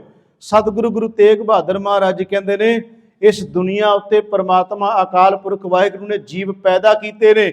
ਹਰ ਜੀਵ ਨੂੰ ਹੱਕ ਹੈ ਉਹ ਇਸ ਧਰਤੀ ਉੱਤੇ ਆਪਣੀ ਅਣਖ ਨਾਲ ਜਿਉ ਸਕੇ, ਉਹਦੇ ਨਾਲ ਵਿਚਾਰ ਰਲਣ ਚਾਹੇ ਨਾ ਰਲਣ। ਮਹਾਰਾਜ ਕਹਿੰਦੇ ਇਹ ਨਹੀਂ ਗੱਲ ਮਨੁੱਖੀ ਹੱਕਾਂ ਦੀ ਤੁਸੀਂ ਕਹਿ ਸਕਦੇ ਹੋ। ਮਹਾਰਾਜ ਕਹਿੰਦੇ ਸਭ ਨੂੰ ਹੱਕ ਹੈ ਜਿਉਣ ਦਾ। ਇਹ ਕੋਈ ਹੱਕ ਨਹੀਂ ਕਿਸੇ ਨੂੰ ਕਿ ਧੱਕੇ ਨਾਲ ਕੋਈ ਆਪਣੇ ਧਰਮ ਵਿੱਚ ਲਿਆਵੇ। ਮਹਾਰਾਜ ਕਹਿੰਦੇ ਤੁਸੀਂ ਜੋ ਵੀ ਕਰਦੇ ਪਏ ਉਹ ਠੀਕ ਨਹੀਂ ਕਰ ਰਹੇ। ਮਹਾਰਾਜ ਉਹਨਾਂ ਨਾਲ ਗੱਲਾਂ ਬਾਤਾਂ, ਖੈਰ ਸਾਡੇ ਸਾਹਮਣੇ ਉਹ ਗੱਲਾਂ ਨਹੀਂ ਕਿ ਜਿਹੜੇ ਸਵਾਲ ਜਵਾਬ ਉੱਥੇ ਹੋਏ, ਕੋਈ ਲਿਖਤੀ ਰੂਪ 'ਚ ਤਾਂ ਨਹੀਂ, ਪਰ ਜੋ ਪ੍ਰਚਲਿਤ ਗੱਲ ਇਸੇ ਤਰ੍ਹਾਂ ਚੱਲਦੀ ਹੈ। ਕਹਿੰਦੇ ਮਹਾਰਾਜ 3 ਗੱਲਾਂ ਤੁਹਾਡੇ ਸਾਹਮਣੇ ਨੇ। ਇੱਕ ਤਾਂ ਇਹ ਹੈ ਅਜ਼ਮਤ ਵਿਖਾਉਣ ਵਾਲੀ, ਦੂਸਰੀ ਹੈ ਕਿ ਇਸਲਾਮ ਕਬੂਲ ਕਰਨ ਵਾਲੀ, ਤੇ ਤੀਸਰੀ ਹੈ ਤੁਹਾਡੇ ਸਾਹਮਣੇ ਮੌਤ। 3 ਗੱਲਾਂ ਨੇ। ਇੱਕ ਅਜ਼ਮਤ ਦਾ ਮਤਲਬ ਹੋ ਗਿਆ ਕਰਾਮਾਤ, ਜਾਂ ਕਰਾਮਾਤ ਜਾਂ ਇਸਲਾਮ ਤੇ ਜਾਂ ਮੌਤ। ਤਿੰਨਾਂ ਵਿੱਚੋਂ ਤੁਸੀਂ ਕਿਹੜੀ ਪ੍ਰਵਾਨ ਕਰਨੀ ਹੈ। ਸਤਿਗੁਰੂ ਮਹਾਰਾਜ ਜੀ ਕਹਿੰਦੇ 2 ਤਾਂ ਨਹੀਂ ਹੋਣੀਆਂ ਪ੍ਰਵਾਨ, ਕਰਾਮਾਤ ਤੇ ਇਸਲਾਮ, ਤੀਸਰੀ ਪ੍ਰਵਾਨ ਹੈ। ਪਰ ਗੁਰੂ ਤੇਗ ਬਹਾਦਰ ਸੱਚੇ ਪਾਤਸ਼ਾਹ ਨਾਲ ਵਿਚਾਰ ਵਟਾਂਦਰਾ ਕਰਨ ਤੋਂ ਬਾਅਦ, ਗੱਲਬਾਤ ਕਰਨ ਤੋਂ ਬਾਅਦ ਪਹਿਲਾਂ ਸਿੱਖ ਸ਼ਹੀਦ ਕੀਤੇ ਜਾਂਦੇ ਹੈ। ਇਹ ਜਿਹੜਾ ਦਿਨ ਹੈ ਨਾ 8, 9 ਤੇ 10 ਨਵੰਬਰ ਤੇ 11 ਨਵੰਬਰ ਨੂੰ ਗੁਰੂ ਤੇਗ ਬਹਾਦਰ ਸਾਹਿਬ ਦੀ ਸ਼ਹਾਦਤ ਹੈ। 1675 ਦਾ ਮੈਂ ਹੁਣ ਜ਼ਿਕਰ ਕਰਨ ਲੱਗਿਆ।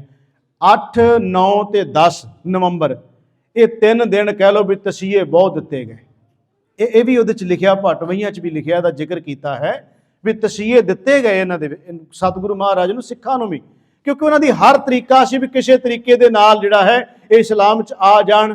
ਉਹ ਆਪਣੇ ਵੱਲੋਂ ਹਰ ਹੀਲਾ ਵਰਤਦੇ ਹੈ। ਪਰ ਜਦੋਂ ਗੱਲ ਨਹੀਂ ਬਣਦੀ ਤੇ ਗੁਰਮੁਖੋ 10 ਨਵੰਬਰ ਵਾਲੇ ਦਿਨ, 1 ਦਿਨ ਪਹਿਲਾਂ ਗੁਰੂ ਤੇਗ ਬਹਾਦਰ ਮਹਾਰਾਜ ਜੀ ਤੋਂ ਭਾਈ ਦਿਆਲਾ ਜੀ ਨੂੰ ਬਾਹਰ ਲਿਆਂਦਾ ਗਿਆ। ਪਹਿਲਾਂ ਹੁਣ ਮੈਂ ਸਿੱਖਾਂ ਦੀ ਸ਼ਹਾਦਤ ਦਾ ਜ਼ਿਕਰ ਕਰਨ ਲੱਗਾ, ਫਿਰ ਗੁਰੂ ਤੇਗ ਬਹਾਦਰ ਮਹਾਰਾਜ ਜੀ ਦਾ। ਸਿੱਖ ਨੂੰ ਬਾਹਰ ਲਿਆਂਦਾ ਗਿਆ। ਭਾਈ ਦਿਆਲਾ ਜੀ ਦੀ ਸਭ ਤੋਂ ਪਹਿਲਾਂ ਸ਼ਹਾਦਤ ਉਹਦੀ ਵਿਦਵਾਨ ਕਹਿੰਦੇ ਆ। ਇੱਕ ਦੇਗ ਲਿਆਂਦੀ ਗਈ, ਉਸ ਦੇਗ ਦੇ ਵਿੱਚ ਇਉਂ ਕਹਿ ਲਓ ਕਿ ਪਾਣੀ ਨਾਲ ਭਰੀ ਗਈ ਤੇ ਭਾਈ ਦਿਆਲਾ ਜੀ ਨੂੰ ਉਸ ਦੇਗ ਦੇ ਵਿੱਚ ਬਿਠਾ ਦਿੱਤਾ ਗਿਆ ਹੈ। ਹੁਣ ਫੋਟੋਆਂ ਵਾਲਿਆਂ ਨੇ ਤੇ ਫੋਟੋ ਇਸ ਤਰ੍ਹਾਂ ਬਣਾਈ ਹੈ ਵੀ ਭਾਈ ਦਿਆਲਾ ਜੀ ਦੇਗ 'ਚ ਬੈਠੇ ਹੈ ਤੇ ਸਿਰ ਉਹਨਾਂ ਦਾ ਜਿਹੜਾ ਹੈ ਇਹ ਦੇਗ ਤੋਂ ਬਾਹਰ ਹੈ। ਸਿਰ ਉਹਨਾਂ ਦਾ ਦੇਗ ਤੋਂ ਬਾਹਰ ਵਿਖਾਇਆ, ਜੋ ਤਸਵੀਰਾਂ ਕਹਿੰਦੀਆਂ ਨੇ। ਪਰ ਨਹੀਂ, ਜੋ ਵਿਦਵਾਨ ਕਹਿੰਦੇ ਆ, ਜੋ ਲਿਖਤਾਂ ਕਹਿੰਦੀਆਂ ਨੇ, ਉਹ ਇਹ ਕਹਿੰਦੀਆਂ ਨੇ ਕਿ ਭਾਈ ਦਿਆਲਾ ਜੀ ਨੂੰ ਦੇਗ ਦੇ ਵਿੱਚ ਪੂਰੇ ਦਾ ਪੂਰਾ ਬਿਠਾ ਕੇ ਉੱਤੋਂ ਢੱਕ ਦਿੱਤਾ ਗਿਆ ਸੀ। ਦੇਗ ਨੂੰ ਪਾਣੀ ਦਾ ਉਬਾਲਾ ਆ ਰਿਹਾ ਹੈ, ਗੁਰਮੁਖੋ ਪਾਣੀ ਉਬਲਦਾ ਪਿਆ, ਤੇ ਵਿੱਚ ਬੈਠਾ ਹੋਇਆ ਸਿੱਖ ਜਿਹੜਾ ਹੈ ਉਹ ਮਨ ਹੀ ਮਨ ਵਿੱਚ ਕਹਿ ਰਿਹਾ ਹੈ, ਹੇ ਗੁਰੂ ਅਰਜਨ ਦੇਵ ਸੱਚੇ ਪਾਤਸ਼ਾਹ ਮਹਾਰਾਜ ਜੀ, ਇੱਕ ਦਿਨ ਉਹ ਸੀ ਜਦੋਂ ਤੁਸੀਂ ਦੇਗ ਵਿੱਚ ਬੈਠੇ ਸੀ। ਇਹ ਖਿਆਲ ਹੀ ਹੈ ਨਾ ਮਨ ਦੇ। ਗੁਰੂ ਅਰਜਨ ਦੇਵ ਮਹਾਰਾਜ ਤੁਸੀਂ ਦੇਗ 'ਚ ਬੈਠੇ ਸੀ, ਤੇ ਮਹਾਰਾਜ ਅੱਜ ਤੁਹਾਡਾ ਸਿੱਖ ਦੇਗ 'ਚ ਬੈਠਾ ਹੈ। ਜਿਵੇਂ ਤੁਸੀਂ ਜਰ ਗਏ ਹੋ, ਤੇ ਕਿਰਪਾ ਕਰਕੇ ਸਿੱਖ ਵਿੱਚ ਵੀ ਵਰਤੋ ਕਿ ਮਹਾਰਾਜ ਮੈਂ ਵੀ ਸ਼ਹਾਦਤ ਦਾ ਜਾਮ ਤਾਂ ਪੀ ਜਾਵਾਂ ਪਰ ਡੋਲਾ ਨਾ। ਸਤਿਗੁਰੂ ਗੁਰੂ ਅਰਜਨ ਦੇਵ ਜੀ ਦਾ, ਗੁਰੂ ਤੇਗ ਬਹਾਦਰ ਸਾਹਿਬ ਦਾ ਧਿਆਨ ਧਰਦਾ ਭਾਈ ਦਿਆਲਾ, ਤੇ ਗੁਰਮੁਖੋ ਥੋੜ੍ਹੇ ਹੀ ਸਮੇਂ ਦੇ ਵਿੱਚ ਸਾਰੇ ਦਾ ਸਾਰਾ ਜਿਹੜਾ ਸਰੀਰ ਸੀ, ਮਾਸ ਜਿਹੜਾ ਸੀ ਸਾਰਾ ਗਲ ਗਿਆ, ਹੱਡੀਆਂ ਦੀ ਮੁੱਠ ਰਹਿ ਗਏ ਭਾਈ ਦਿਆਲਾ ਜੀ। ਦੇਗ ਚੋਂ ਬਾਹਰ ਕੱਢ ਦਿੱਤਾ ਗਿਆ, ਸ਼ਹੀਦ ਹੋ ਗਏ। ਉਸ ਤੋਂ ਬਾਅਦ ਵਾਰੀ ਆਉਂਦੀ ਹੈ ਭਾਈ ਮਤੀ ਦਾਸ ਦੀ। ਭਾਈ ਮਤੀ ਦਾਸ ਦੇ ਉੱਤੇ ਇਹ ਕਹਿ ਲਓ ਕਿ 2 ਫੱਟਿਆਂ ਵਿੱਚ ਬੰਨ੍ਹ ਕੇ ਚੀਰਨ ਦਾ ਸਾਨੂੰ ਸਭ ਨੂੰ ਪਤਾ ਹੈ। ਕਾਜੀ ਵੱਲੋਂ ਇਹ ਫਤਵਾ ਲਾਇਆ ਗਿਆ ਹੈ। 2 ਫੱਟਿਆਂ ਵਿੱਚ ਭਾਈ ਮਤੀ ਦਾਸ ਨੂੰ ਬੰਨਿਆ ਗਿਆ, ਆਰਾ ਸਿਰ ਦੇ ਉੱਤੇ ਰੱਖਿਆ ਗਿਆ, ਤੇ ਆਸਤੇ ਆਸਤੇ ਆਰਾ ਚੱਲਦਾ ਹੈ, ਸਿਰ ਦੇ ਚੀਰ ਤੋਂ ਸ਼ੁਰੂ ਹੁੰਦਾ ਹੈ ਤੇ ਪੈਰਾਂ ਤੱਕ ਗੁਰਮੁਖ ਆਰਾ ਭਾਈ ਸਾਹਿਬ ਭਾਈ ਮਤੀ ਦਾਸ ਨੂੰ ਚੀਰ ਜਾਂਦਾ ਹੈ। ਕੋਈ ਹਾਏ ਨਹੀਂ, ਕੋਈ ਓਏ ਨਹੀਂ। ਸਮਾਂ ਆਉਂਦਾ, ਉਸ ਤੋਂ ਬਾਅਦ ਭਾਈ ਸਤੀ ਦਾਸ ਨੂੰ ਰੂੰ ਦੇ ਵਿੱਚ ਲਪੇਟ ਦਿੱਤਾ ਗਿਆ। ਰੂੰ ਵਿੱਚ ਲਪੇਟ ਕੇ ਅੱਗ ਲਾ ਦਿੱਤੀ ਗਈ, ਤੇ ਭਾਈ ਮਤੀ ਦਾਸ ਦਾ ਵੀ ਸਾਰੇ ਦਾ ਸਾਰਾ ਸਰੀਰ ਜਿਹੜਾ ਸੀ, ਇਉਂ ਕਹਿ ਲਓ ਮਾਸ ਸਾਰੇ ਦਾ ਸਾਰਾ ਗਲ ਗਿਆ, ਸੜ ਗਿਆ ਮਾਸ ਸਾਰਾ, ਹੱਡੀਆਂ ਦੀ ਮੁੱਠ ਰਹਿ ਗਏ ਭਾਈ ਸਤੀ ਦਾਸ। 2 ਸਰੀਰ ਉਹ ਸੀ ਜਿਨ੍ਹਾਂ ਦੀਆਂ ਕੇਵਲ ਤੇ ਕੇਵਲ ਹੱਡੀਆਂ ਸੀ, ਮਾਸ ਜਿਹੜਾ, ਕਿਉਂਕਿ ਭਾਈ ਦਿਆਲਾ ਜੀ ਦਾ ਵੀ ਦੇਗ ਵਿੱਚ ਸਾਰਾ ਉਬਾਲਿਆ ਗਿਆ, ਤੇ ਭਾਈ ਸਤੀ ਦਾਸ ਨੂੰ ਰੂੰ ਵਿੱਚ ਲਪੇਟ ਕੇ ਸਾੜ ਦਿੱਤਾ ਗਿਆ, ਤੇ ਭਾਈ ਮਤੀ ਦਾਸ ਦਾ 2 ਫਾੜ ਸਰੀਰ ਪਿਆ ਹੋਇਆ ਚੁਰਾਹੇ ਦੇ ਵਿੱਚ। 3 ਸਰੀਰ ਪਏ ਨੇ ਉੱਥੇ, 2 ਹੱਡੀਆਂ ਦੇ ਪਿੰਜਰ ਪਏ ਨੇ, ਤੇ 2 ਟੁਕੜੇ ਪਏ ਨੇ ਸਰੀਰਾਂ ਦੇ। ਉਸ ਚਾਂਦਨੀ ਚੌਂਕ ਜਿਹੜਾ ਜਿੱਥੇ ਸੀਸਗੰਜ ਸਾਹਿਬ ਗੁਰਦੁਆਰਾ ਹੈ, ਇਹ ਦਿਨ ਨਿਕਲ ਜਾਂਦਾ 10 ਦਸੰਬਰ ਦਾ, ਰਾਤ ਨਿਕਲ ਜਾਂਦੀ। ਗੁਰਮੁਖੋ ਗੁਰੂ ਤੇਗ ਬਹਾਦਰ ਸੱਚੇ ਪਾਤਸ਼ਾਹ ਮਹਾਰਾਜ ਜੀ ਦੇ ਸਾਹਮਣੇ ਪਏ ਨੇ ਸਿੱਖ, ਸਰੀਰ ਸਾਹਮਣੇ ਪਏ ਨੇ ਮਹਾਰਾਜ ਦੇ। ਗੁਰੂ ਤੇਗ ਬਹਾਦਰ ਮਹਾਰਾਜ ਜੀ ਪਿੰਜਰੇ ਵਿੱਚ ਨੇ। ਰਾਤ ਦਾ ਸਮਾਂ ਨਿਕਲ ਗਿਆ, ਅਗਲਾ ਦਿਨ 11 ਨਵੰਬਰ ਚੜ੍ਹ ਗਿਆ ਹੈ। 11 ਨਵੰਬਰ ਵਾਲੇ ਦਿਨ ਤਕਰੀਬਨ 10 ਤੋਂ 11, 11:30 ਦਾ ਟਾਈਮ ਹੈ।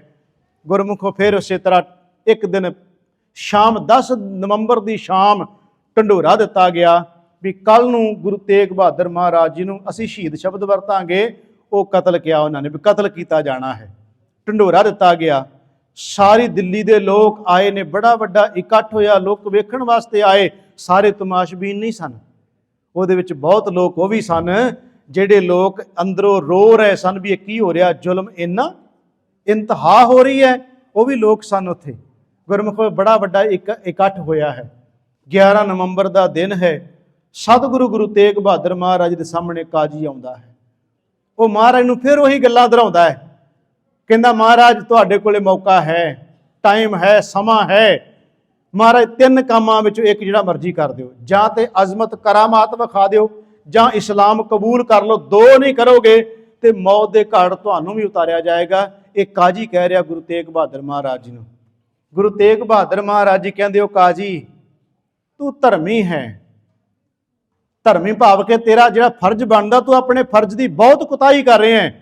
ਗੁਰੂ ਤੇਗ ਬਹਾਦਰ ਮਹਾਰਾਜ ਜੀ ਕਹਿੰਦੇ ਨੇ, ਅਸੀਂ ਪਹਿਲੇ ਜਾਮੇ ਵਿੱਚ ਜੋ ਕੁਝ ਦੇਖਿਆ ਸੀ, ਸਾਨੂੰ ਪਤਾ ਸੀ ਵੀ ਕਾਜ਼ੀ ਕੂੜ ਬੋਲ ਮਲ ਖਾਏ, ਬ੍ਰਾਹਮਣ ਨਹਾਵੇ ਜੀਆਂ ਘਾਏ, ਜੋਗੀ ਜੁਗਤ ਨਾ ਜਾਣੇ ਅਰ ਤੀਨੇ ਉਜਾੜੇ ਕਾ ਬੰਦ। ਤੁਸੀਂ ਉਜਾੜੇ ਦਾ ਬੰਦ ਕਾਰਨ ਬਣੇ ਸੀ। ਮਹਾਰਾਜ ਕਹਿੰਦੇ ਵੱਡੀ ਲੈ ਕੇ ਹੱਕ ਗਵਾਏ, ਵੀ ਭਾਈ ਗੁਰਦਾਸ ਨੇ ਕਿਹਾ ਹੈ।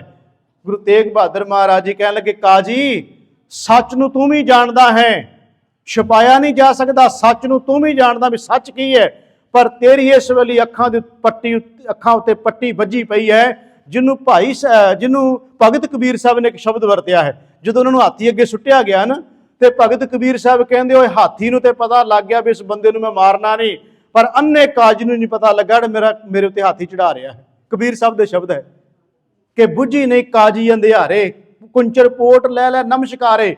ਕਬੀਰ ਸਾਹਿਬ ਕਹਿੰਦੇ ਹਾਥੀ ਨੂੰ ਤੇ ਪਤਾ ਲੱਗ ਗਿਆ ਕਿ ਜਾਨਵਰ ਹੈ, ਉਹ ਤੇ ਮੈਨੂੰ ਨਮਸਕਾਰਾ ਕਰਕੇ ਪਿਛਾਂਹ ਮੁੜ ਜਾਂਦਾ ਹੈ, ਪਰ ਬੁੱਝੀ ਨਹੀਂ ਕਾਜੀ ਅੰਧਿਆਰੇ। इस अन्ने काजी नूं समझ नहीं आई भी कबीर साहब नूं क्यों मारदा पिया। इत्थे सतगुरु तेग बहादुर महाराज कहंदे तैनूं समझ नहीं आ रही, तू करामात दीआं गल्लां करदा, इस्लाम दे विच लिआउण दीआं गल्लां करदा, मौत दे डरावे दे रिहा है। उत्थे फिर गुरु तेग बहादुर सच्चे पातशाह महाराज जी कहंदे ने पहली गल काजी के इस्लाम कबूल नहीं, दूजी अजमत की गल जे तू करदा है मार के अपनी अखां तो पट्टी खोल के वेख, वो तू कहना करामात विखा। गुरु तेग बहादुर महाराज जी कहंदे किहड़ी करामात वेखनी काजी, तेरे सामने 3 करामातां पईयां ने। बड़ी वड्डी गल सी, मार के 3 तेरे सामने अजमतां पईयां ने, करामातां पईयां ने। उन्हें कहा मारे किहड़ियां 3? गुरु तेग बहादुर महाराज जी कहंदे काजी एक इंसान देग दे विच बिठाया होवे, अग लाई होवे देग नूं, पानी उबाले लैंदा होवे, ਉਹਦਾ ਸਰੀਰ ਸਾਰਾ ਗਲ ਜਾਏ ਤੇ ਹੱਡੀਆਂ ਦਾ ਪਿੰਜਰ ਹੋ ਜਾਏ, ਕਿਤੇ ਉਹਦੀ ਜ਼ੁਬਾਨ ਵਿੱਚੋਂ ਹਾਏ ਨਾ ਨਿਕਲੇ। ਇਹ ਕਰਾਮਾਤ ਨਹੀਂ, ਇਹ ਅਜਮਤ ਨਹੀਂ। ਮਾਰ ਕੇ ਤੇਰੇ ਸਾਹਮਣੇ ਵਰਤੀ ਹੈ ਨਾ। ਮਾਰ ਕੇ ਨੇ ਸਰੀਰ ਨੂੰ ਫੱਟਿਆਂ ਵਿੱਚ ਬੰਨ ਕੇ ਤੇਰੇ ਆਦਮੀਆਂ ਨੇ ਨਾ ਜਲਾਦਾਂ ਨੇ ਆਰਾ ਸਿਰ ਤੇ ਰੱਖਿਆ ਹੈ, ਉਹ ਹੌਲੀ ਹੌਲੀ ਆਰਾ ਸਾਰਾ ਸਰੀਰ ਨੂੰ 2 ਫਾੜ ਕਰੀ ਜਾ ਰਿਹਾ ਹੈ। ਮਾਰ ਕੇ 2 ਫਾੜ ਸਰੀਰ ਦੇ ਪਏ ਹੋ ਤੇਰੇ ਸਾਹਮਣੇ, ਅਜੇ ਪੁੱਛਦਾ ਅਜਮਤ ਵਿਖਾ, ਅਜੇ ਕਹਿਣਾ ਕਰਾਮਾਤ ਵਿਖਾਓ। मार के तीजी करामात वेख, रूह दे विच सिख नूं लपेटिया गया, उहदा जिस्म सारा साड़ दिता गया। काजी अपनी अखां तो पट्टी खोल के वेख, अजमत तू तेरे सामने वरतदी पई है, करामात तेरे सामने वरतदी पई। जिहड़ी तू करामात दीआं गल्लां करदा वो गुरु नानक दे घर विच प्रवान नहीं। गुरु नानक दे घर विच वो करामात प्रवान है जिहड़ी करामात सिखां ने करके विखाई है। हाए नहीं किया, ओए नहीं किया, अपना धर्म नहीं छड्डिया, दीन नहीं छड्डिया। साडे वास्ते गुरु नानक दे घर विच इह तों वड्डी होर कोई करामात नहीं है। खैर महाराज उहदे नाल विचार कर रहे गुरु तेग बहादुर सच्चे पातशाह महाराज जी। फिर तीजी गल महाराज ने कही, कहण लगे मैनूं डरावे दिना है काजी, मौत दे डरावे दिना है। महाराज कहंदे जे किते समा लग्या ना ते मेरे 57 श्लोक जिहड़ा पढ़ के देखी तूं। हुण इहदे कोई इह ना अर्थ कढे भी गुरु तेग बहादुर साहब उहनूं इस तरह कह रहे जिवें भाई साहब कह रहे। जदों कोई कथाकार गल करदा उहने अपनी गल नूं किसी ढंग नाल करना हुंदा है। ये जरूरी नहीं कि जिहड़ियां गल्लां मैं करदा किते लिखत च लिखियां ने। सिर्फ जदों कोई कोई भी विचारवान अपनी गल करदा है उन्हें अपने ढंग तरीके नाल गल करनी हुंदी है भी गुरु तेग बहादुर सच्चे पातशाह दी, क्योंकि आपां सिफत भी नाल नाल कर रहे हैं ना, उन्हां दी अणख ते बहादरी दी गल भी नाल नाल आपां कर रहे हैं ना। ते गुरु तेग बहादुर महाराज दे 57 श्लोक पढ़ के देखो खा जरा, महाराज दे 59 शब्द पढ़ के देखो, आपां उहदी कथा कर चुके हैं। गुरु तेग बहादुर महाराज कहंदे मैनूं मौत दे डरावे देण वालिया, मैं तां बड़ियां जगह ते लिख आया, जिहड़े 59 शब्द ने 57 श्लोक ने, उत्थे सतगुरु गुरु तेग बहादुर सच्चे पातशाह महाराज ने कहा प्रीतम जान लियो मन माही, अपने सुख सो ही जग फांदियो, को काहू को नाही, सुख में आन बहुत मिल बैठत रहत, चौ दिस घेरै, बिपत परी सब ही संग छाटत, कोऊ न आवत नेरै, घर की नार बहुत हित जासो सदा रहत संग लागी, जब ही हंस तजिए काया प्रेत प्रेत कर भागी, यह विद को व्यवहार बने है जासो नेह लगायो, अंत बार नानक बिन हार जी कोऊ काम न आयो। सतगुरु गुरु तेग बहादुर महाराज कहते जे यकीन नहीं आता तो मेरे वो वचन पढ़ के देखी, जग रचना सब झूठ है जान लेहो रे मीत, कह नानक थिर ना रह ज्यों बालू की पीत, राम गयो रावण गयो जाको बहु परिवार, कहो नानक थिर कश नहीं सुपने ज्यों संसार, मौत दे डरावे तो मैनू देना है, चिंता ताकि कीजिए जो अनहोनी होए, यह मार्ग संसार को नानक थिर नहीं कोए।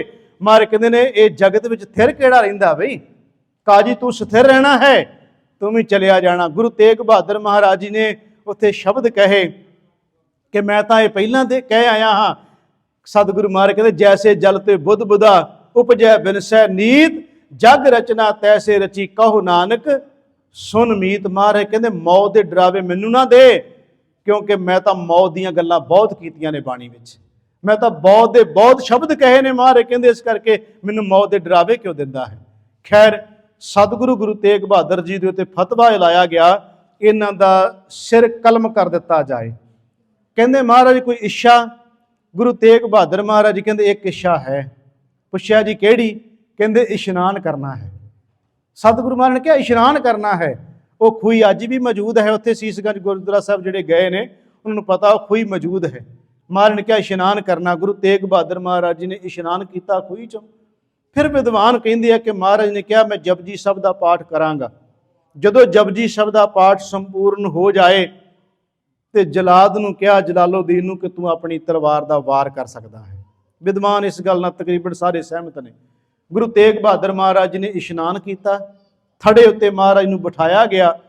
ਥੜੇ ਤੇ ਬੈਠੇ ਹੋਏ ਗੁਰੂ ਤੇਗ ਬਹਾਦਰ ਮਹਾਰਾਜ ਜੀ ਨੇ ਜਪਜੀ ਸਾਹਿਬ ਦਾ ਪਾਠ ਸ਼ੁਰੂ ਕਰ ਲਿਆ।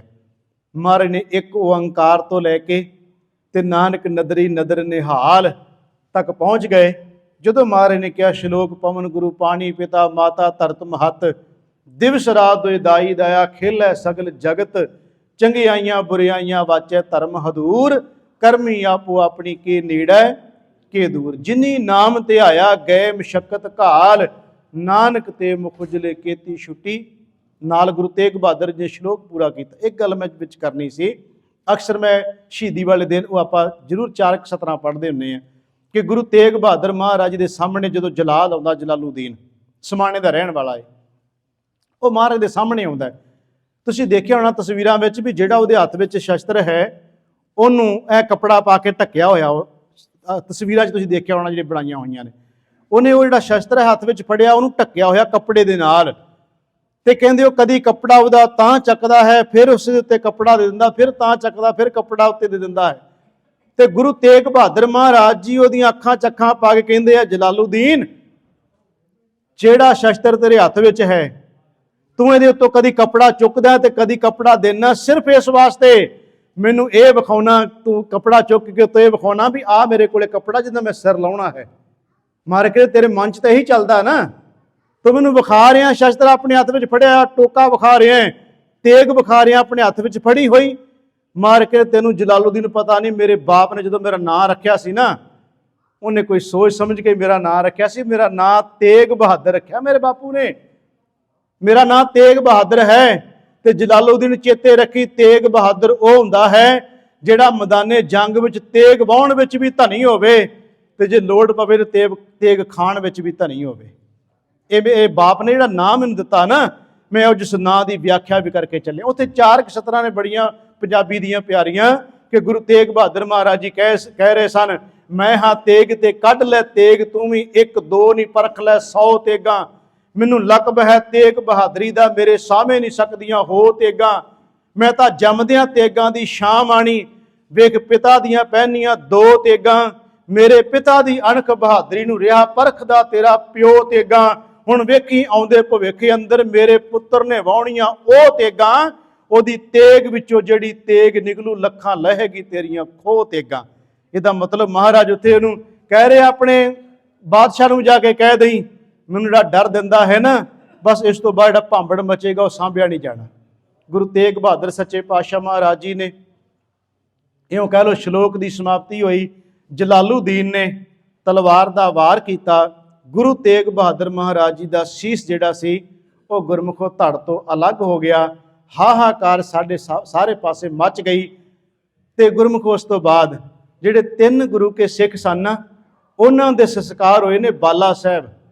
ਬਾਲਾ ਸਾਹਿਬ ਗੁਰਦੁਆਰਾ ਦਿੱਲੀ ਵਿੱਚ ਹੀ ਹੈ। 3 ਸਿੱਖਾਂ ਦੇ ਸੰਸਕਾਰ ਉੱਥੇ ਕੀਤੇ। ਜਿਹੜੇ ਸਿੱਖ ਉੱਥੇ ਸਨ, ਜਿਹੜੇ ਉਹਦੇ ਭਾਈ ਗੁਰਦਿੱਤਾ ਜੀ ਵਰਗੇ ਗੁਰਸਿੱਖ ਸਨ, ਉਹਨਾਂ ਨੇ। ਫਿਰ ਭਾਈ ਜੈਤਾ ਜੀ ਨੇ ਗੁਰੂ ਤੇਗ ਬਹਾਦਰ ਮਹਾਰਾਜ ਦੇ ਸੀਸ ਨੂੰ ਚੱਕਿਆ, ਆਪਣੀ ਛਾਤੀ ਨਾਲ ਲਾਇਆ, ਕੱਪੜੇ ਬਸਤਰੇ ਵਿੱਚ ਵਲੇਟ ਕੇ ਭਾਈ ਜੈਤਾ ਤੁਰਦਾ ਹੈ। ਤੇ ਗੁਰੂ ਤੇਗ ਬਹਾਦਰ ਮਹਾਰਾਜ ਜੀ ਦੇ ਸਰੀਰ ਦਾ ਜਿਹੜਾ ਧੜ ਦਾ ਸੰਸਕਾਰ ਸੀ, ਸਾਨੂੰ ਸਭ ਨੂੰ ਪਤਾ ਹੈ ਕਿ ਭਾਈ ਲੱਖੀ ਸ਼ਾਹ ਵਣਜਾਰਾ, ਭਾਈ ਮਨੀ ਸਿੰਘ ਦੇ ਸਹੁਰਾ ਸਾਹਿਬ ਨੇ ਭਾਈ ਲੱਖੀ ਸ਼ਾਹ ਜੀ ਜਿਹੜੇ ਹਨ, ਇਹ ਆਪਣੇ ਘਰ ਲੈ ਗਏ। ਉੱਥੇ ਜਾ ਕੇ ਗੁਰਮੁਖੋ ਘਰ ਨੂੰ ਅੱਗ ਲਾ ਦਿੱਤੀ ਗਈ, ਜਿੱਥੇ ਅੱਜ ਗੁਰਦੁਆਰਾ ਰਕਾਬਗੰਜ ਸਾਹਿਬ ਹੈ। ਗੁਰੂ ਤੇਗ ਬਹਾਦਰ ਮਹਾਰਾਜ ਦੇ ਧੜ ਦਾ ਸੰਸਕਾਰ ਉੱਥੇ ਹੋਇਆ। ਦੁਨੀਆ ਵਿੱਚ ਕੋਈ ਮਿਸਾਲ ਨਹੀਂ ਮਿਲਣੀ ਕਿ ਇੱਕ ਸਰੀਰ ਦਾ 2 ਜਗ੍ਹਾ ਤੇ ਸੰਸਕਾਰ ਹੋਇਆ ਹੋਵੇ। ਧੜ ਦਾ ਸੰਸਕਾਰ ਦਿੱਲੀ ਹੈ ਤੇ ਸੀਸ ਦਾ ਸੰਸਕਾਰ ਆਨੰਦਪੁਰ ਸਾਹਿਬ ਹੈ। ਬਸ ਥੋੜਾ ਜਿਹਾ ਮਿੰਟ ਮੈਨੂੰ ਹੋਰ ਦਿਓ ਜੇ। ਭਾਈ ਜੈਤਾ ਜੀ ਦਿੱਲੀ ਆਨੰਦਪੁਰ ਸਾਹਿਬ ਪਹੁੰਚਦੇ ਆ, ਆਪਾਂ ਇਹ ਬੇਨਤੀ ਕਰਕੇ ਫਤਿਹ ਬੁਲਾਵਾਂਗੇ। ਭਾਈ ਜੈਤਾ ਜੀ ਨੇ ਗੁਰੂ ਤੇਗ ਬਹਾਦਰ ਮਹਾਰਾਜ ਦੇ ਸੀਸ ਨੂੰ ਇਉਂ ਕਹਿ ਲਓ ਕਿ ਕੱਪੜੇ ਵਿੱਚ ਵਲੇਟ ਕੇ ਆਪਣੀ ਛਾਤੀ ਨਾਲ ਲਾਇਆ ਹੈ ਤੇ ਇਹ ਤੁਰਦੇ ਆ। ਪਹਿਲਾ ਪੜਾਅ ਕੀਤਾ ਬਾਗਪਤ, ਬਿਲਕੁਲ ਨਾਲ ਹੀ ਹੈ ਦਿੱਲੀ ਤੋਂ ਜਦੋਂ ਬਾਹਰ ਨਿਕਲਦੇ ਆ।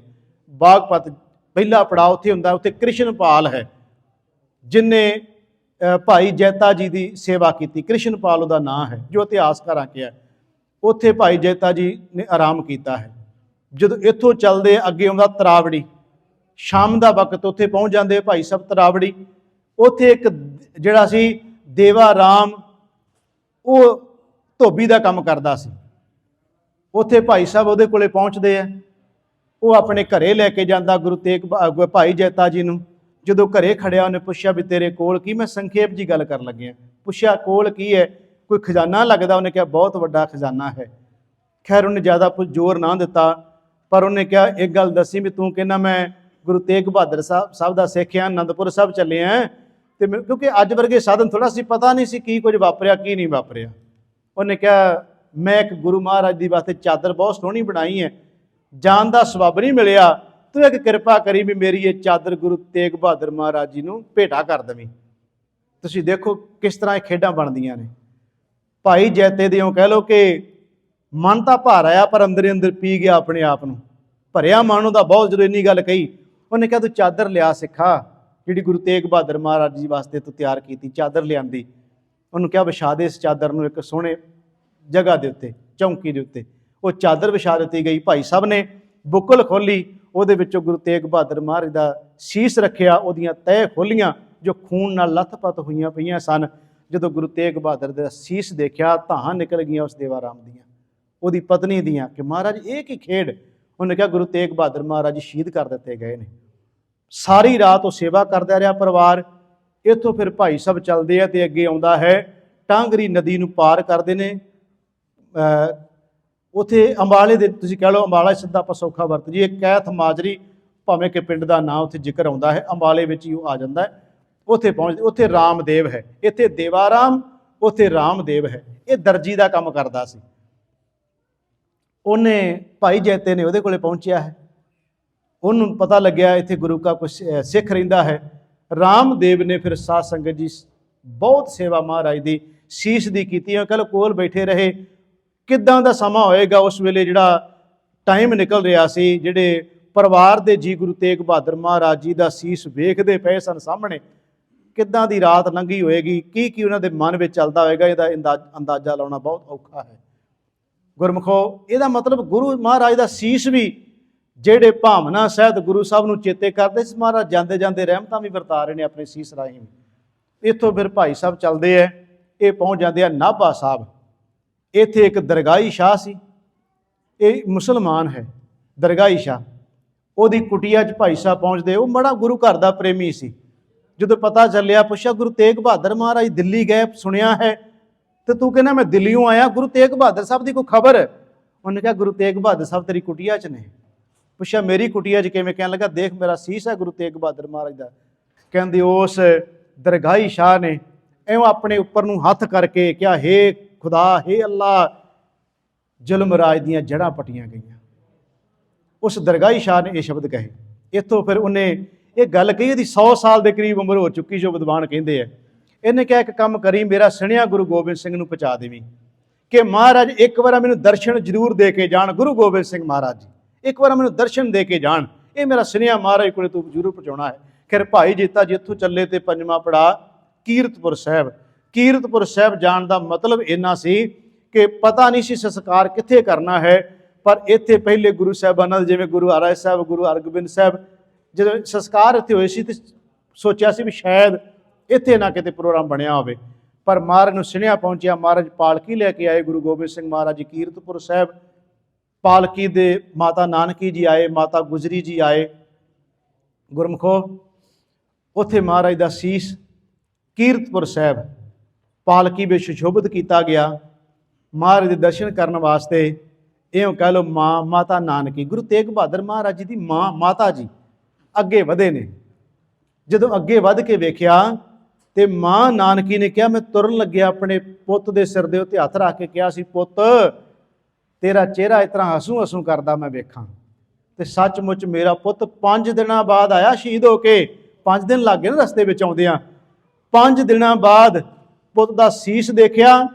ਉਹ ਵੀ ਐਂ ਕਹਿ ਲਓ, ਮਾਤਾ ਕਹਿੰਦੀ ਮੇਰੇ ਪੁੱਤ ਦਾ ਵੇਖੋ ਚਿਹਰਾ ਦਗਦਾ ਕਰਦਾ ਹੈ। ਮਹਾਰਾਜ ਦਾ ਚਿਹਰਾ ਉਸੇ ਤਰ੍ਹਾਂ ਲਾਲ ਸੁਰਖ। ਮਾਤਾ ਨਾਨਕੀ ਜੀ ਨੇ ਇਉਂ ਕਹਿ ਲਓ ਆਪਣੇ ਪੁੱਤਰ ਦਾ ਸਿਰ ਪਲੋਸਿਆ। ਮਾਤਾ ਗੁਜਰੀ ਜੀ ਅੱਗੇ ਹੋਏ, ਕਿਹਾ ਮੇਰੇ ਸਿਰ ਦੇ ਸਾਈਂ ਸੁਹਾਗ, ਤੇਰੀ ਨਿਭ ਗਈ ਮੇਰੀ ਵੀ ਨਿਭ ਜਾਏ। ਇਹ ਸ਼ਬਦ ਕਹੇ, ਤੁਹਾਡੀ ਨਿਭ ਗਈ ਸਾਈਂ ਮੇਰੀ ਵੀ ਨਿਭ ਜਾਏ। ਕਿਉਂਕਿ ਮਾਤ ਗੁਜਰੀ ਦੇ ਆਉਣ ਵਾਲੇ ਸਮੇਂ 'ਚ ਵੀ ਆਪਾਂ ਦਿਨ ਅੱਗੇ ਚੱਲਣੇ ਆ। ਗੁਰਮੁਖੋ ਜਿੱਡੀ ਵੱਡੀ ਸ਼ਹਾਦਤ ਹੈ ਆਪਾਂ ਦੇਖਾਂਗੇ, ਉਹਦਾ ਜ਼ਿਕਰ ਕਰਾਂਗੇ ਅੱਗੇ ਅਗਲੀਆਂ ਦੀਵਾਨਾਂ ਵਿੱਚ। ਮੈਂ ਬੇਨਤੀ ਕਰਨ ਲੱਗਿਆ ਕਿ ਮਾਂ ਗੁਜਰੀ ਨੇ ਆਪਣੇ ਸਿਰ ਦੇ ਸਾਈਂ ਧੰਨ ਗੁਰੂ ਤੇਗ ਬਹਾਦਰ ਸੱਚੇ ਪਾਤਸ਼ਾਹ ਮਹਾਰਾਜ ਜੀ ਨੂੰ ਨਮਸਕਾਰ ਕੀਤੀ, ਮੱਥਾ ਟੇਕਿਆ ਤੇ ਕਿਹਾ ਸਾਈਂ ਤੇਰੀ ਨਿਭ ਗਈ, ਮੇਰੀ ਵੀ ਨਿਭ ਜਾਏ, ਇਹ ਕਿਰਪਾ ਕਰਿਓ ਜੀ। ਉਸ ਤੋਂ ਬਾਅਦ ਗੁਰੂ ਗੋਬਿੰਦ ਸਿੰਘ ਮਹਾਰਾਜ ਜੀ ਅੱਗੇ ਆਉਂਦੇ ਆ, ਪਿਤਾ ਜੀ ਦਾ ਸੀਸ ਦੇਖਦੇ ਆ, ਨਮਸਕਾਰ ਕਰਦੇ ਆ, ਮੱਥਾ ਟੇਕਦੇ ਆ ਧੰਨ ਗੁਰੂ ਗੋਬਿੰਦ ਸਿੰਘ ਸੱਚੇ ਪਾਤਸ਼ਾਹ ਮਹਾਰਾਜ ਜੀ।